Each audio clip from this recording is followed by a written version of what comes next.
All right, it's booping. All right, welcome to episode 7. Is it going? It is, it's Yes. going. Every time I'm like mesmerized that somehow our Zoom call is live streaming on Facebook. Like, I'm a little too old to comprehend that technology's amazingness.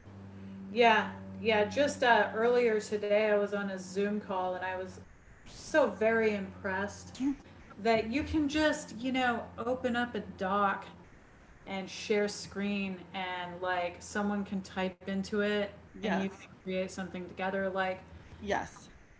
For all of the things that suck about Zoom, yeah, most of which are musically specific, right, you know, right. um, it's okay. Like, I will feel good about not spending all of the gas and time to go to meetings that could just be done like this.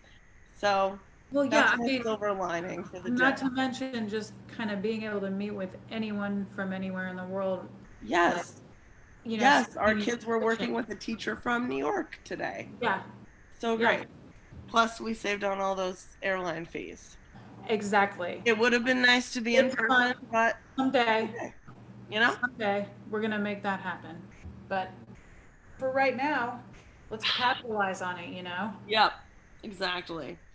So, we're doing the prime slot Friday night, Primetime television, folks. and I'm Prime. feeling right. Yeah. And we bumped the time back because our good buddy Chris Mena is going to hopefully join us tonight, but he spent the day at a protest because he's an awesome human being. And Yeah, so we decided to start the show, and maybe he'll join us. And if not, maybe he'll be here next week. So yeah, that's cool.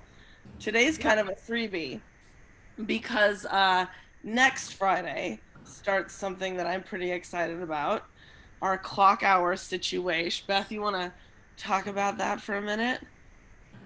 Well, first of all, I'm gonna go ahead and say that I'm gonna be hopping on the clock hours myself because all of us teachers need to keep those clock hours going so we keep our certificates up and move from one lane to the next. We And want to keep so, that going. yep, we want Yep. to keep that going. So And I'm going to luckily, we have a good relationship with the folks at yeah, WMEA. thanks And to our state MEA yes, branch of NAFME, yes, we are able to support ourselves. And I'm yes. saying we are a group of music teachers coming together to support ourselves and help each other out. Yeah, Um, so you're going to get a chance for um, you hop on, you listen to the Beth and Kelly show for yep, the hour that we have with right. whatever guest and whatever topic.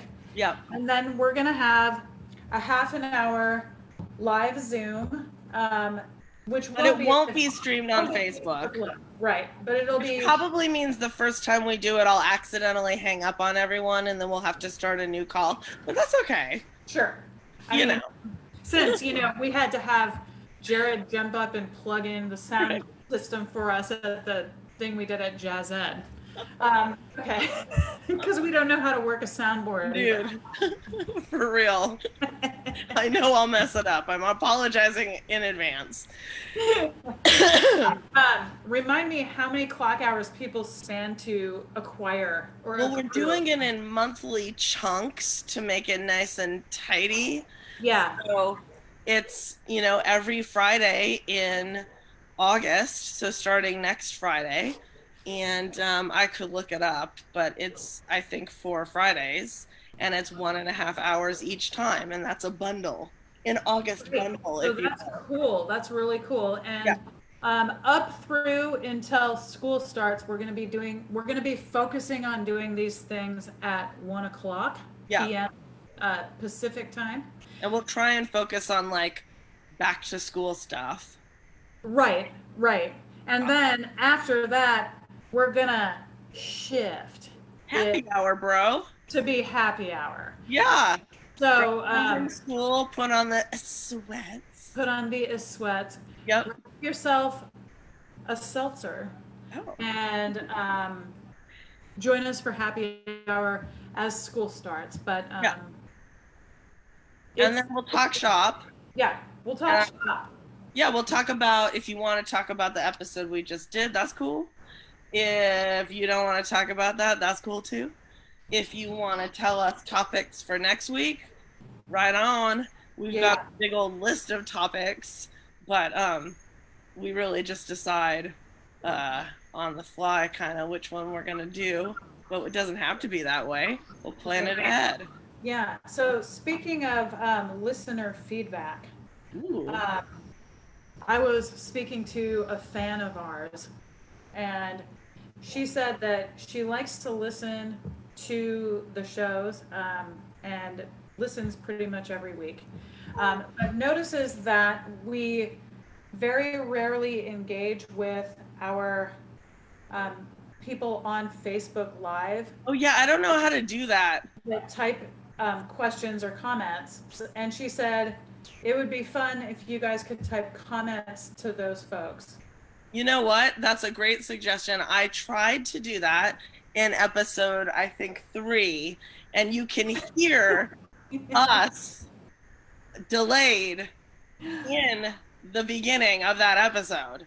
And then I realized because I was trying to read the comments, and I Okay, realized because I'm the keeper of the Zoom great. call, So I can't see the comments.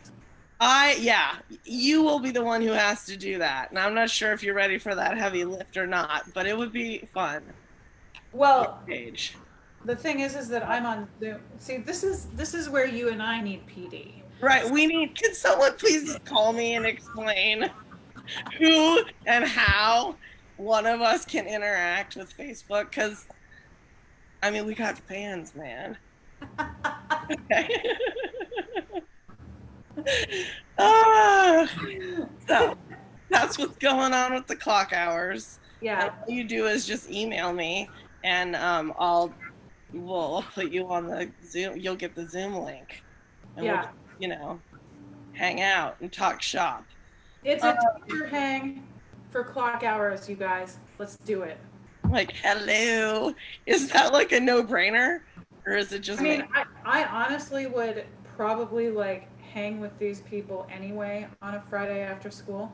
Right, right. So, You got a good point there as well. yeah. So let's do Oh, it for clock hours. let's do it for clock hours. Ooh, I just realized I'm not in Gout now. See, I think it's gonna look better on Facebook. I had a really techie day. I also made a Beth and Kelly show website. Yes. So I was getting down with that, and I made us a YouTube channel. What? And Wow. but my daughter said we needed to have a YouTube channel, and I don't really understand why, but I made one because she's 13 and probably knows more than I do. And Yes, she does. so I made it. But then I started thinking, what if we get a bunch of thumbs down? I'm gonna be like really bummed out, you You can know? always just delete it. Okay. Well, I don't know what the host's powers are. Um, but I hope people write nice things. I hope so too. I mean, So that was what happened with YouTube today. Um, and what you could also, I don't know if it's easy or not, but you could also show one of Meep's other contributions. oh my God, right. It's like the best part of clock hours. Right. My daughter, okay, first of all, I mean, you've basically known her entire life, Yeah. Auntie Beth.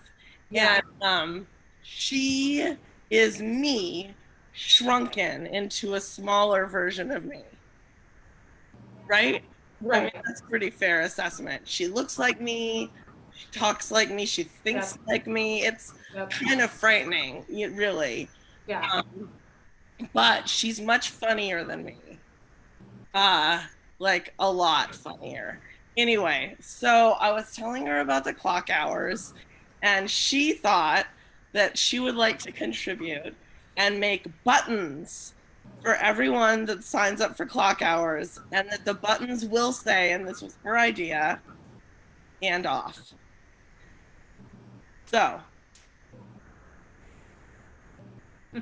like that, and sometimes it vibrates.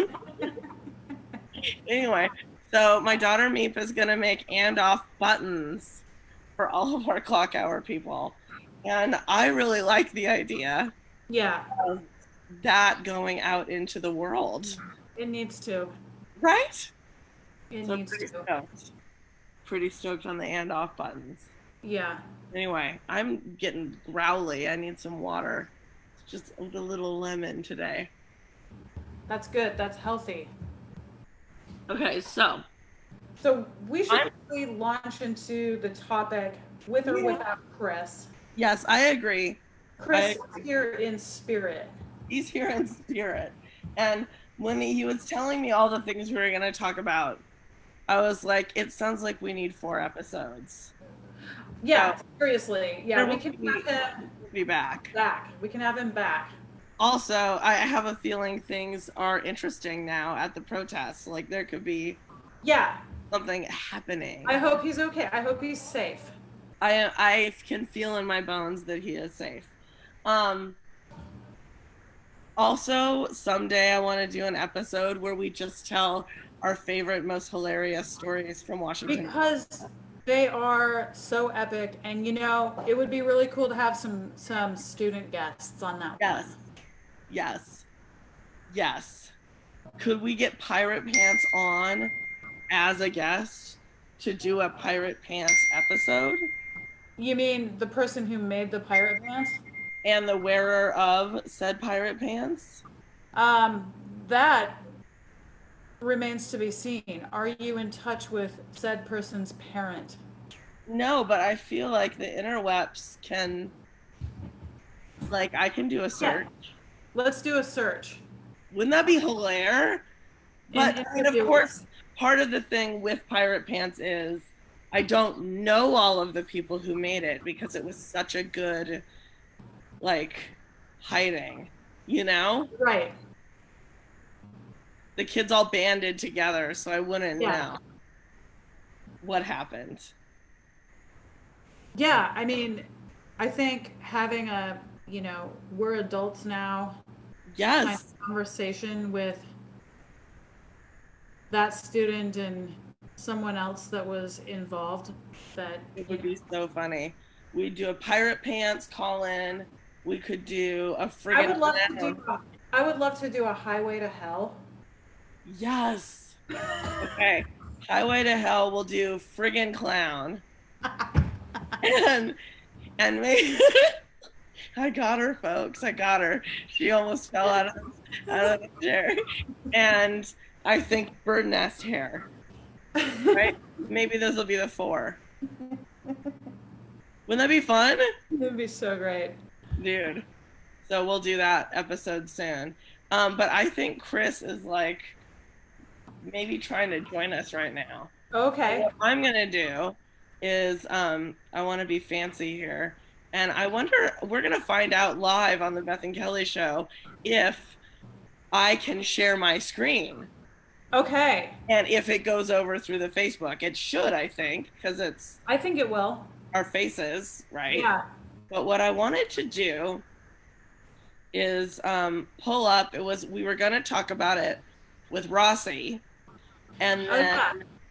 then we were gonna talk about it with Chris today. So let's talk about it right now Okay. while he is arriving, and we'll find out if it works. Okay, share screen.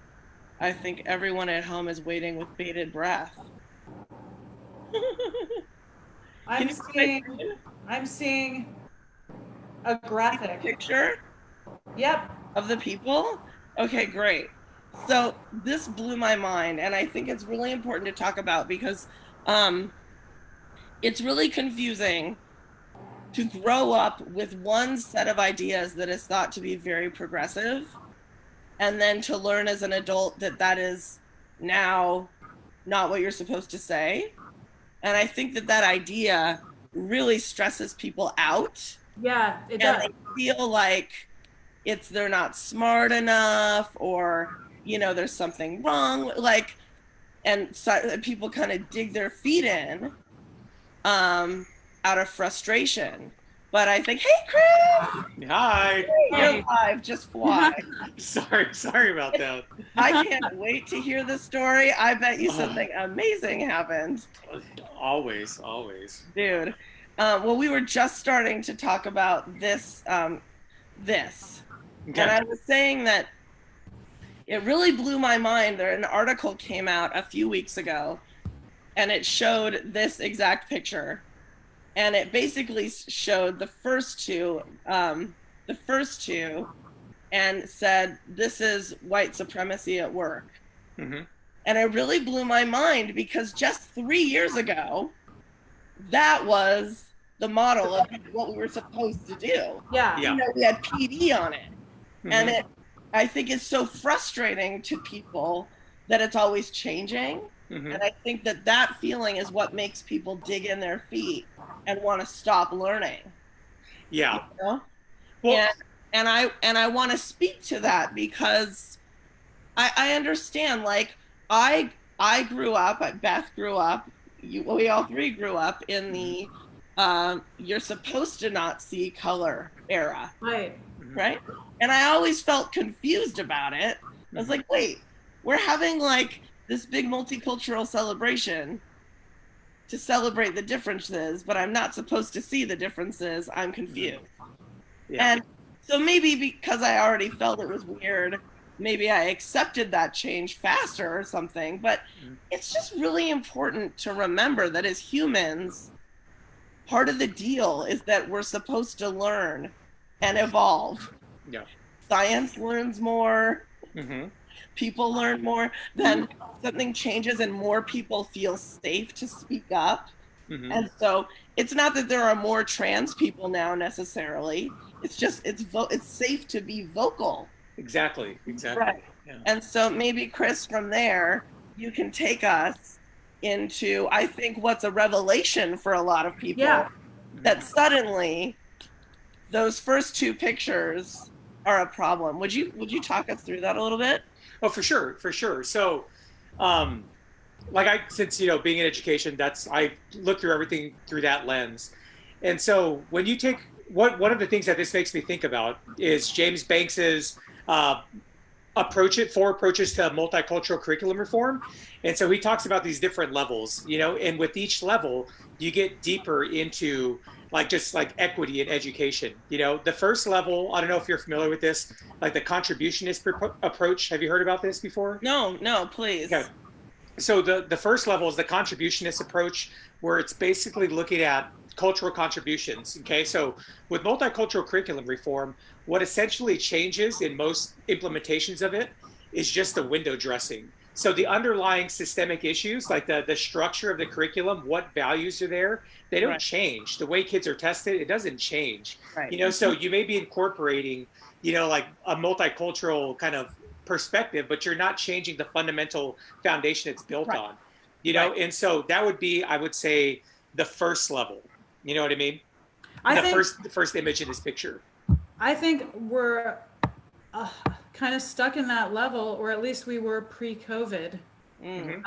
Um, for a lot of things, like let's talk about like getting into a conservatory. Mm-hmm. Yeah. I mean, there's still all kinds of crazy hoop jumping that needs to go on in order to get into a like, conservatory. and I think, oh man, it's interesting to think that, like, the farther the if you take one step in, you dip your toe, Mm-hmm. it's like the ripple is really, really big. So Yeah, it's kind of like learning to improvise. Like, when you only understand the blues, you understand a lot.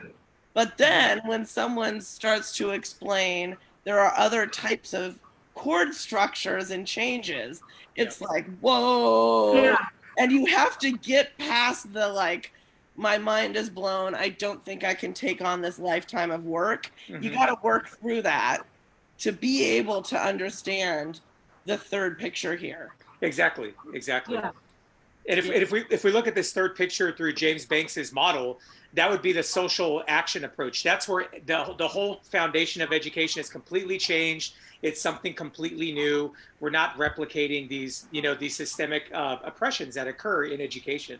So Right. the whole wall is just completely torn down It's got and to be knocked remodeled. down. Yeah, but it takes a Right. lot of work to get there. It takes that commitment from the very beginning. You have Yeah. to be committed and understand that this is a lifelong process. It's not going to change in a week, in a month, in 5 years. It's a Yeah. lifetime. It's a lifetime journey. And Yeah. it's not something that one person can change Mm-hmm. for everybody on their own. It's going to take so many systems to make the decision to make Yeah. a change. Yeah. So Yeah. like, things like get rid of the SAT. That's one small step toward that. Mm-hmm. Right. Um, Get it's rid like, of solo and ensemble. right. Exactly. Hell, let's It's get rid of auditions. Just get get rid rid of of all- auditions. Right.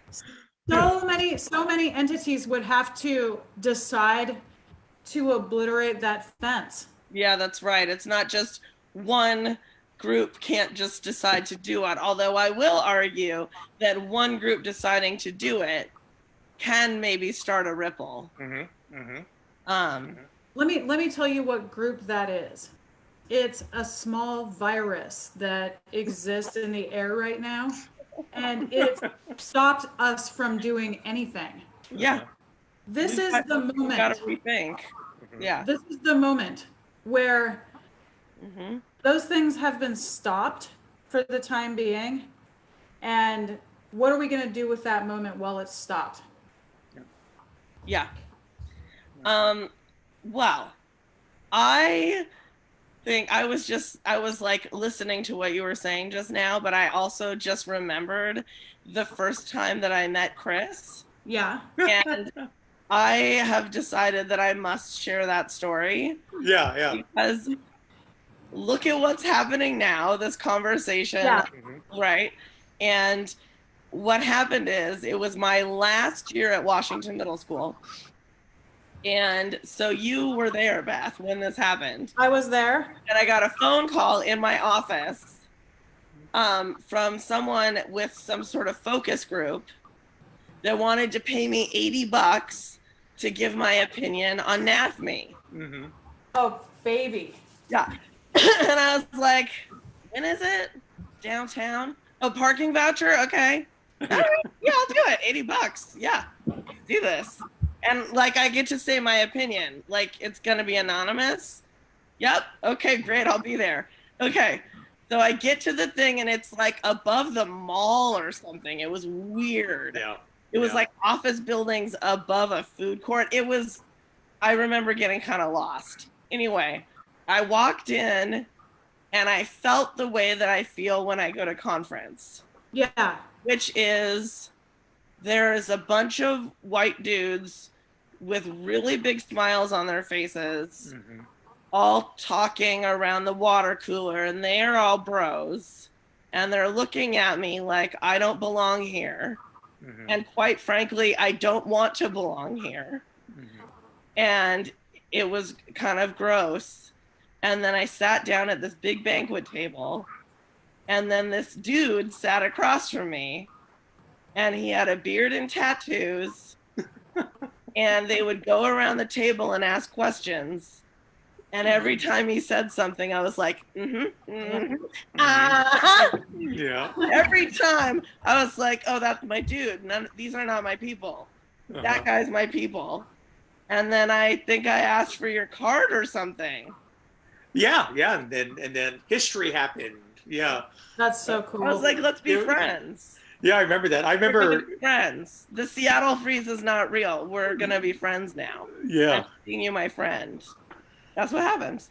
I remember one thing that you said that always stuck with me. Like, Do you? I don't remember yeah. anything Well, I said. it's just a phrase you said, nerd alert. Like you said.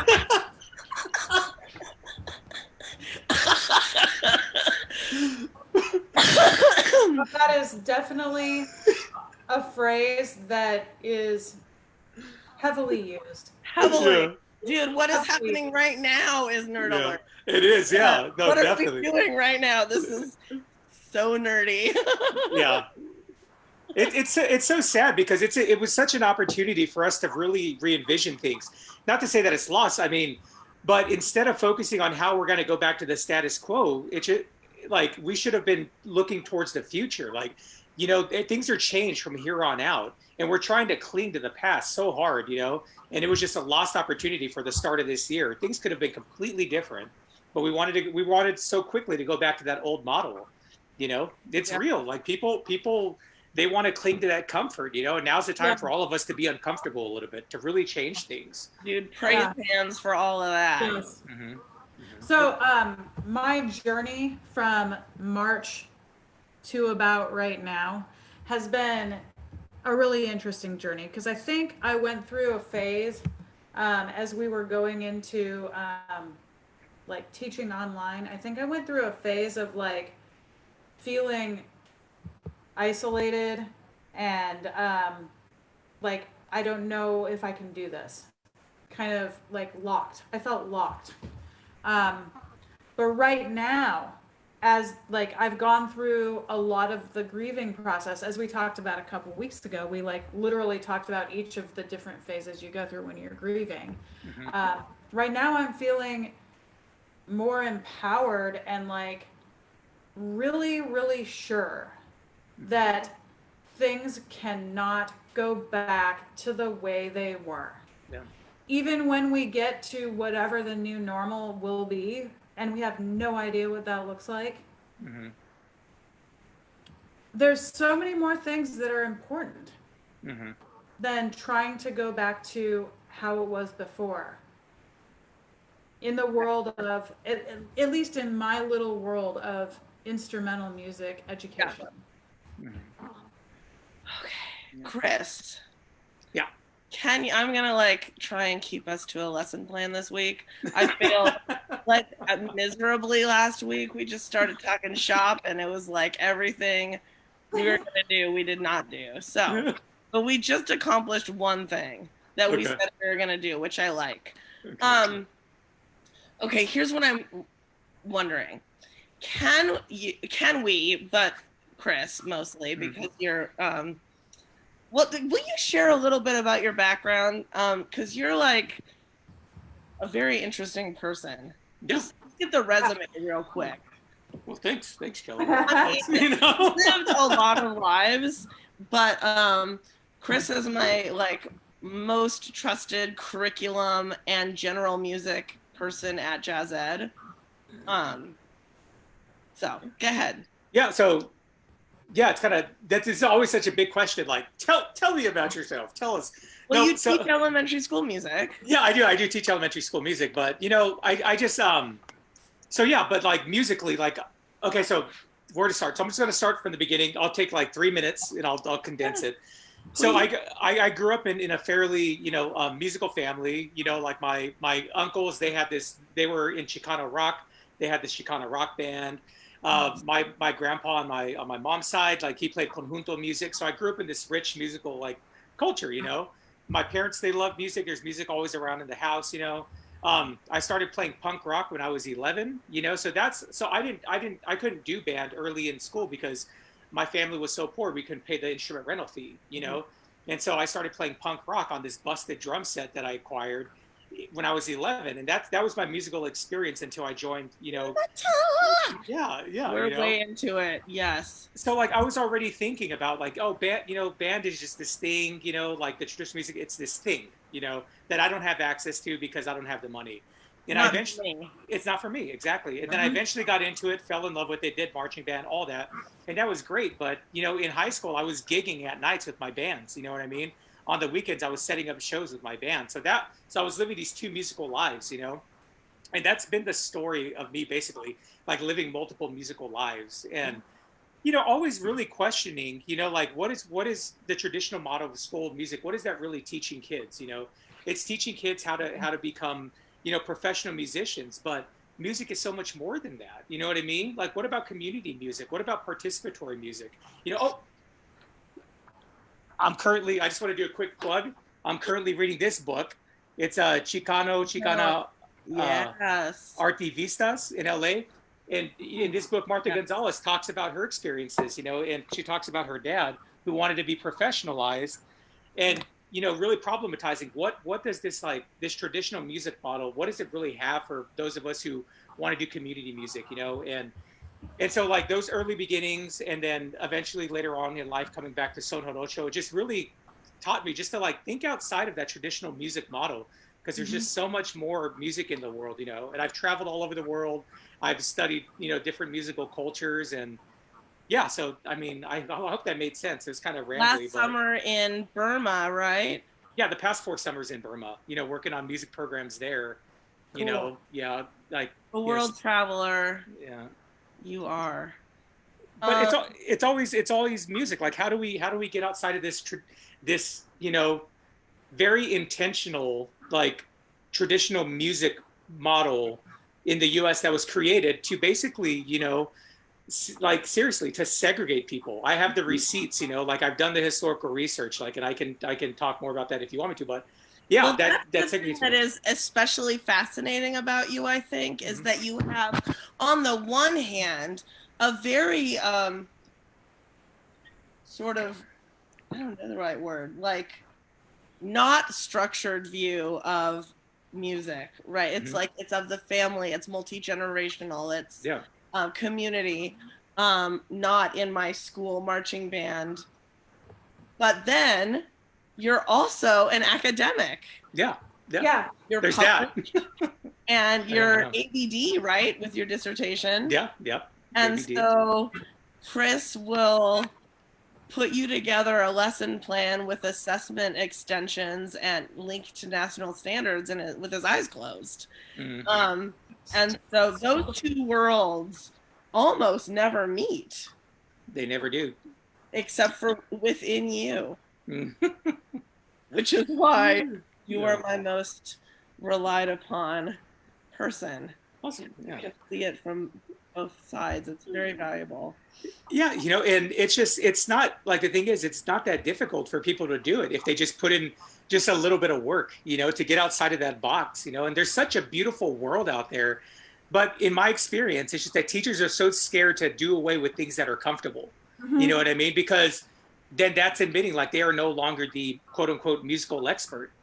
Right. And you're never going to be like the quote unquote musical expert, because there's so many different variations of music around the world, and you have to accept that from day one. And there has to be humility with this approach. Like, you have to be humble. And yeah, And that's band directors being humble. Come on now. nerd Come alert. on now. Some of the most Yeah. arrogant people I've ever met. Band Yeah, director. it's sad, and it's tragic. They're doing, Yeah. like, I mean, it's just such a disservice to, like, our students. You Well, know? what sticks out to me, and I've heard this story from other people and from students, is that you like didn't identify with the music things going on in your school, and your school is supposed to be your community.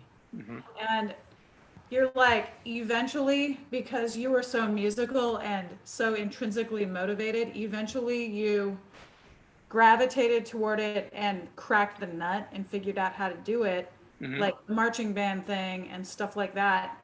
But it's not because it flung its doors open to you And and was welcome you like, with open yeah, arms. it's because you gravitated there yourself. Yeah. And like, that's sad because we're not offering what students need. Hmm. We're not offering, Well, we're offering what some students need. yeah, Yeah. some It just students, happens to be affluent white dudes, what they Yeah. need. Yeah. right. So And I it's think kind of that's like my way or the highway mhm. Hmm. as far as like what offerings are available and how they're engineered. You Yeah. know, my way or the highway. Like, if you don't like what we're doing here, I don't know. See ya. video. Yeah, and that's why when I finally had my high school music program, like, I had different offerings. Like, I offered guitar, but within that guitar, there was more, like, advanced ensembles, and I would help those kids get gigs. Like, I Yeah. would go to restaurants to be like, hey, I got this guitar quartet. Like, can they play a gig here? There Yeah. was some street festivals, like lots of street festivals in San Diego because the weather is perfect. Yeah. So lots of street festivals. I would get these kids gigs at street festivals because they Yeah. wanted to pursue rock. And so I created alternatives for these kids. I had son jarocho, which is a participatory music tradition from Mexico. I had a son jarocho class after schools, and so it's providing opportunities for kids to find a little something that they want, Hmm. like all those things. So Yeah. Okay, back to the lesson plan. All right. I am wondering if, Chris, you can help our listeners understand what is the difference between diversity and inclusion? hmm What's up with that? so diversity and inclusion. And Well, equity, like those words, how do they're not the same thing. mhm. And how do we help people understand that like one of those things isn't enough? Yeah, yeah. Right? Okay. You can't just do diversity, you can't just be inclusive, you can't hmm just worry about equity. There's a whole package, Yeah. and the whole thing has to be decolonized. hmm And what does all of that mean? Because that sounds like a lot. Yeah. Like, So, what do the words mean? You what do know? the words mean? Yeah, it's a great question. That's it. Because those are big. That's a big concept. Like DEI, Mhm. diversity, equity, and inclusion. The buzzword, Right. and the buzz phrase, term, whatever. But yeah. So like diversity, like the way that I think about it, and diversity is just it's making sure that your perspectives that are offered in your organization, that you have multiple perspectives offered, multiple intersecting identities. You're just like you value just like multiple, just as many perspectives as you can get.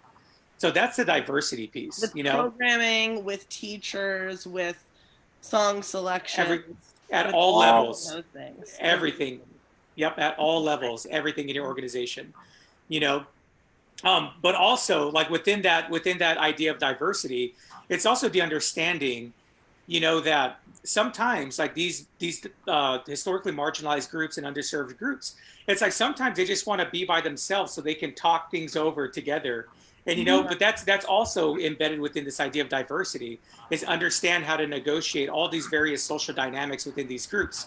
Mhm. And a lot of people think that, especially now, one of the main kind of rhetoric points that the right uses against Black Lives Matter. It's like, well, that's self segregation. It's like, no, it's not self segregation. It's people finding a space where they feel comfortable because they've been historically traumatized by white folks. It's okay for people to go off and talk by themselves because they Right. feel comfortable with it. It's fine.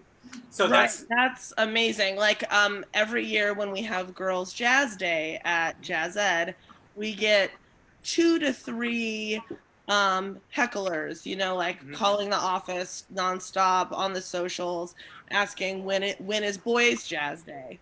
yeah, And then we've now just stopped responding. But back in the day, we would write a really thoughtful, long response and try and explain that, kind of every day is Boys Jazz yeah, Day. Mhm. And so we're creating just one day. And we didn't even say boys couldn't come. We're yeah. just celebrating women on this one day. And Mhm. still, No, that's wild. That's absolutely wild. But yeah, that's exactly right there. Exactly. okay. So that's diversity. Yeah. And it pairs with, Equity. okay, And so equity, that is that goes with I guess valuing of those perspectives, like having, making sure that everybody feels that their contribution, is valued, right. equitably, with the This group allocate. isn't less than this group. Exactly. This song isn't less valuable than this. Mhm. Exactly, Okay. exactly. And also like that has to do with resources, like equitable distribution of resources to make sure that. But even with that, like what does that mean? Equitable distribution of resources. And so what that means is that, if we look historically about certain groups that were able to kind of access more resources and accrue like generational wealth, and all these things, equitable distribution of resources seeks to like undo, those disparities that were historically created and that widened over time. And so so yeah, when you're thinking about equitable distribution of resources, you want to make sure that you give people not only what they need now, but perhaps more, so they can undo some of the injustices that they've accrued over their lives. Does that make sense? So what's an example of that? Let's say um, in the audition process, like for example, when I would audition my students at Washington, um, there were certain students who did not meet the grade criteria or whatever, but I just knew Mm-hmm. in my heart, in my spidey teacher sense, knew that if they had had all of the things that those other kids had had in their music education, that they would absolutely be at that level and would then let them into the group, knowing that being in that place would bring them up. Is that an example of equity? That's the perfect example. I mean, that's, because I've thought about this as well. Like audition processes, the traditional audition process. I have a huge gripe with it. And so because it takes a snapshot of what you know, and as we know in music, that snapshot doesn't necessarily identify what, like, I mean, yeah, it shows how well you can play, but it doesn't really identify like how much access to these resources that you've had. Because in music is so resource intensive, and so you've had private lessons, you've had equity of space, meaning you had a place at home to practice. You had all of these different things. You went to music camps in the summer, and so that's measuring. The musician, Exactly. all So those things. so that's what that's measuring. That's what that tradition. That's what that audition's measuring. Mm-hmm. But if you have a kid who had access to none of that, but within 2 years has grown this much, like, yeah, you got to create a space for those kids, because you got to give them opportunities and be proactive about providing them with Yeah. opportunities, because those kids have shown that they have that capacity to like work hard and and grow, but just not the resources. Right. Okay. So if that's diversity and equity, then like where does inclusion come in and how do these kind of they all swirl together kind of, right? Yeah. Being inclusive is about creating a space that everybody's comfortable with, like, you talked about the NAFME thing where we met, that focus group. Yeah. Did you feel comfortable there? Like, you know what I mean? Like, No, no, I did not. like in And in jazz fact, I've spaces. never in my life felt comfortable at a single concert band festival Exactly. in the Yeah. green room with all of the men in their tuxedos Yeah. who are not there to talk to me, Yeah. you Yeah. know? Yeah. So it's all about creating a space that where everybody feels welcome. Absolutely, everybody feels welcome. Where they don't Right. feel they have to go through any code switching, or cultural straddling or Right. anything. Where they can just show up, be themselves as themselves. Does that Mm-hmm. make Right. sense? Mm-hmm. Yeah. Okay, so like um to get into another controversial idea, because we looked at that at the fences, Hmm. the three Yes. people at the fence, and how the way of thinking even 2 years ago is now considered to be basically white supremacy in action. Okay.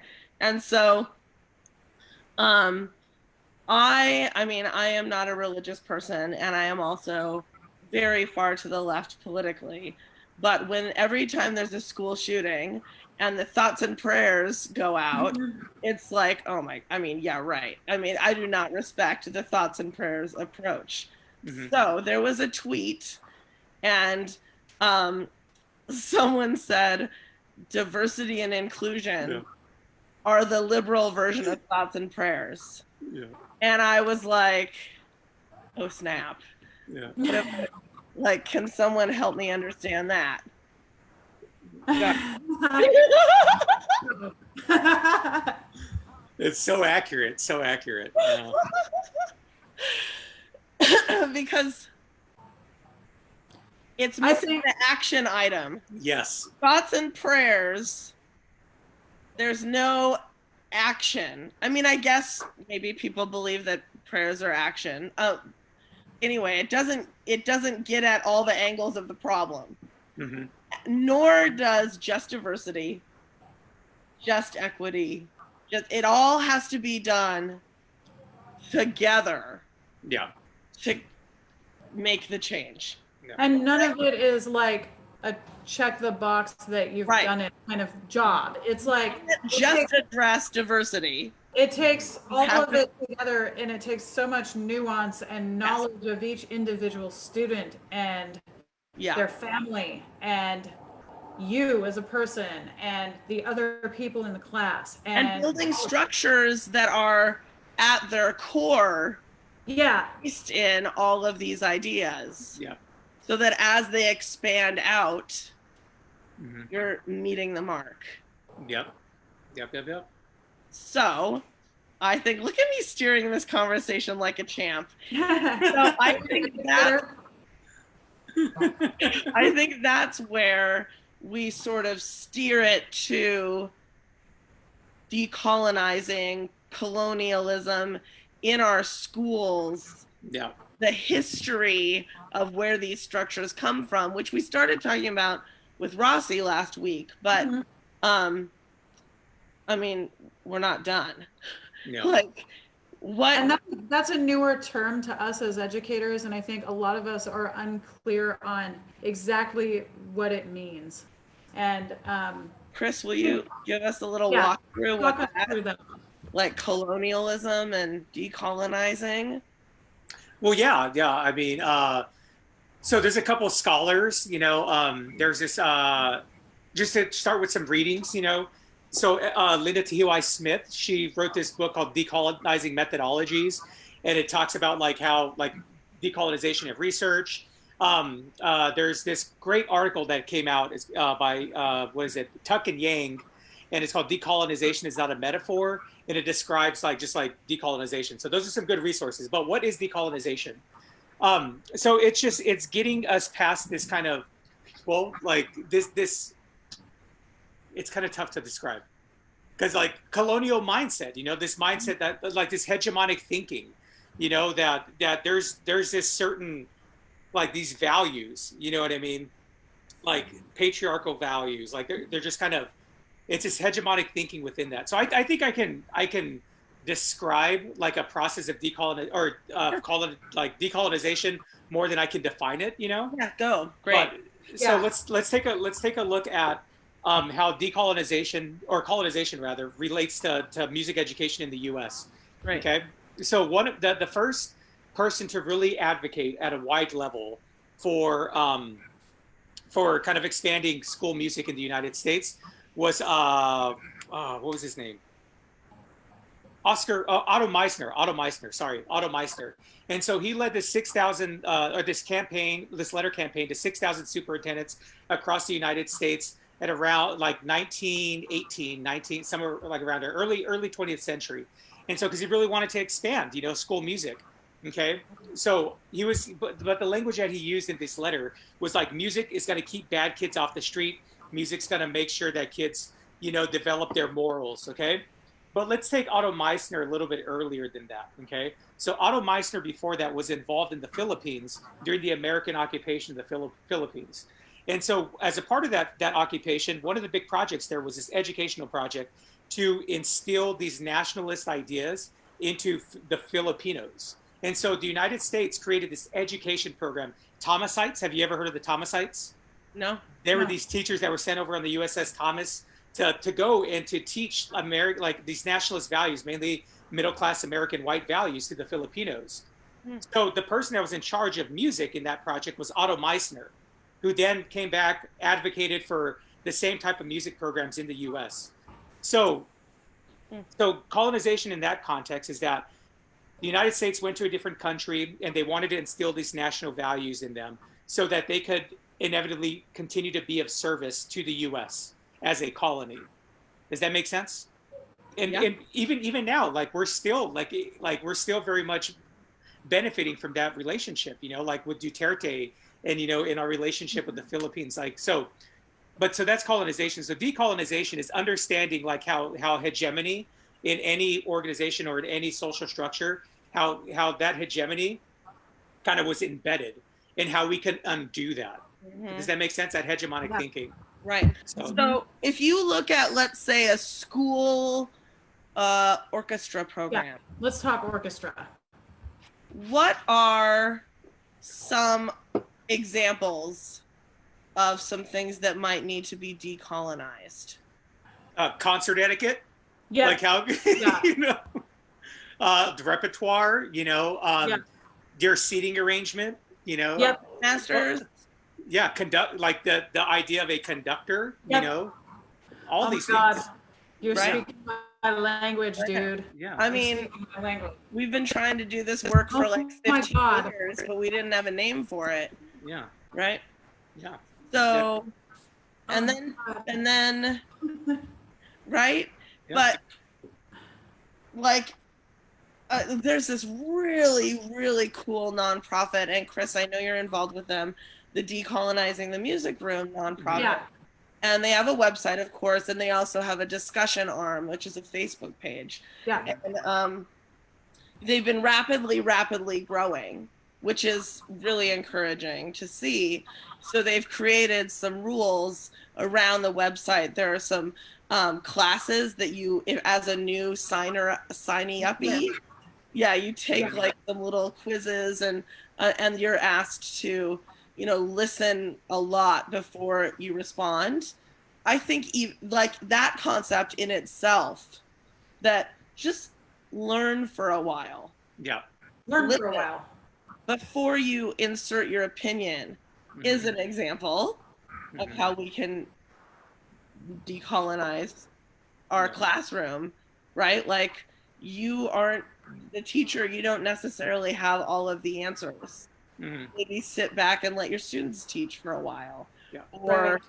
um But anyway, but that is a really cool group, and I've seen several times newer people get really, really excited around the idea of minstrel songs, yeah. because to them that's new.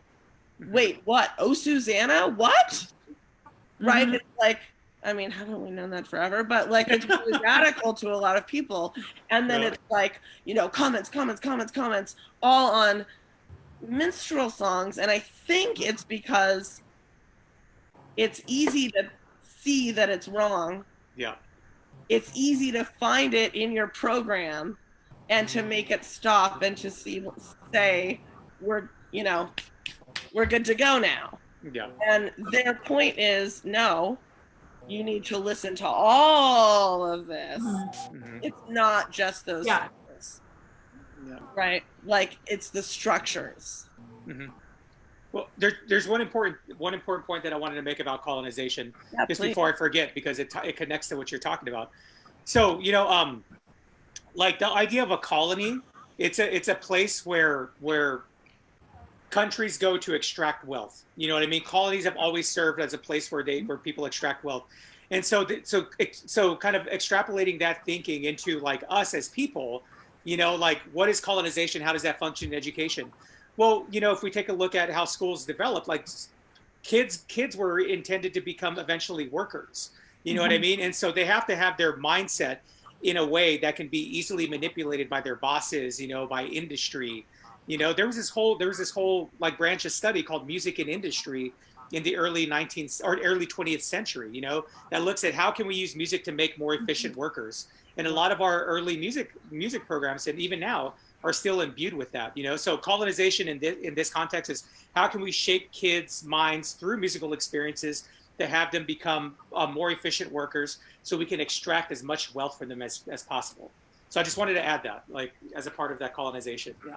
And Right. decolonizing is identifying ways that mindset is kind of Yeah. reproduced in the classroom, and how do we get out of that? You know what I mean? Right. It's really and maybe it's because we live in Seattle, Mm-hmm. but there are a lot of like small independent um private schools that are very expensive, Mm-hmm. have a handful of scholarships earmarked to up their optics and have a few kids of color. Mm-hmm. And these schools are really based around this idea of kids should run around and explore. And kids should be creative and, small little pods and all of these sort of kind of decolonizing ideas.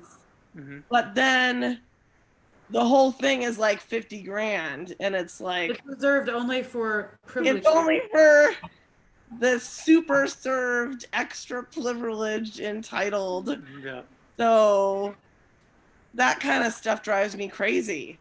Hmm. That, like, I want those schools to take all of that money and funnel it back into the public schools. Yeah. Like, it just drives me nuts. But Yeah.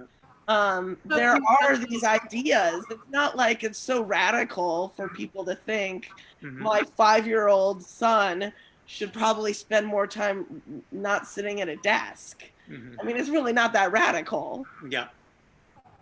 let's Yeah. also point out that later on, when those kids get older, their parents then start funneling their resources into test prep and making sure that those kids get into crazy colleges, following that model of kind of in our world, like the um, getting into a prestigious conservatory Hmm. Right. kind of model where throughout their life, after this play period, this Montessori-ish play period, they're Hmm. given grooming for elite positions in schools and then Hmm. elite positions in I mean, careers the later. real point Yep. being, like, Hmm.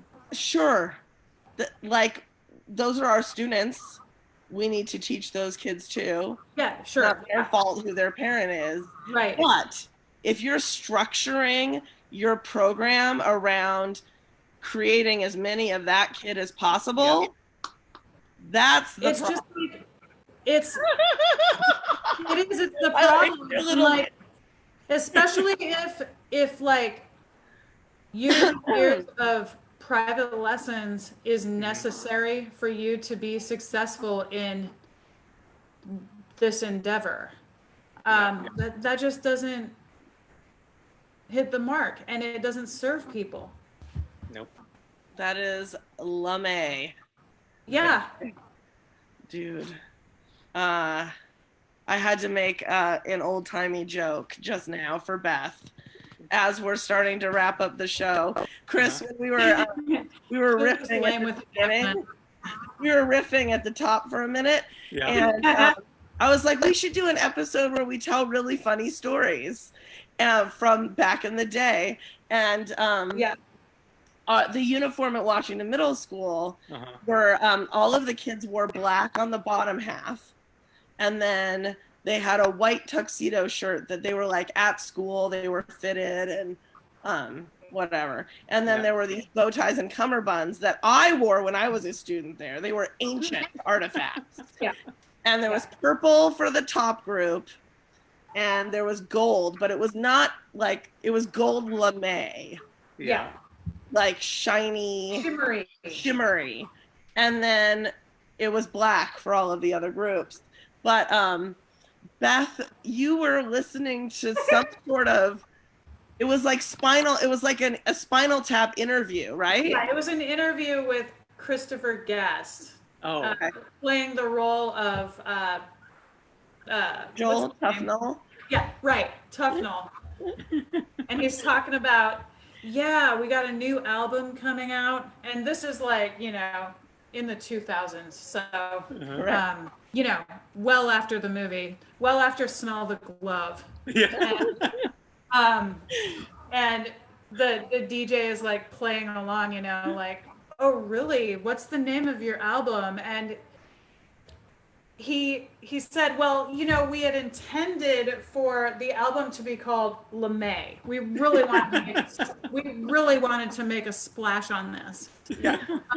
However, the printers of the CD covers accidentally left the accent off the E, so it's just lame. Now it's just lame. And as soon as Beth heard that, Oh those man. bow ties and cummerbunds were activated again. Oh Were man. re-energized because now They were, without the accent. They were lame, but lament. Yeah. Yeah, yeah. So funny. And to like 1,000 kids remember that when Oh Beth man. played that thing on the radio. Oh wow. And I'm now gonna they're, have to Wow. find that. I'm gonna have to find that somewhere. I It's think very I've done super. some interweb searching and been unsuccessful. So Oh man. I Did I bid you dream good it? luck. Maybe I just dreamed it.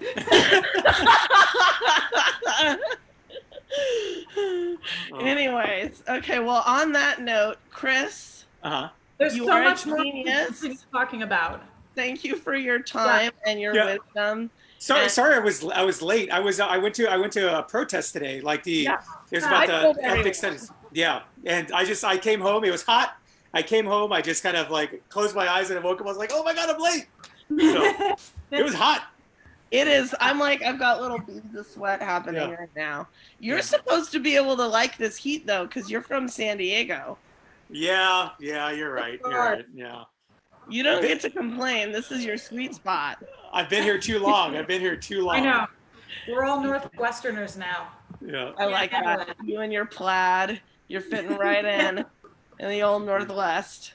Anyway, we're going to say goodbye to all of Awesome. the Beth and Kelly show watchers out there Awesome. and hit us up. We can connect you with Chris, and you should hire him to do all your curricular assessments, whatever, brainstorming awesomeness.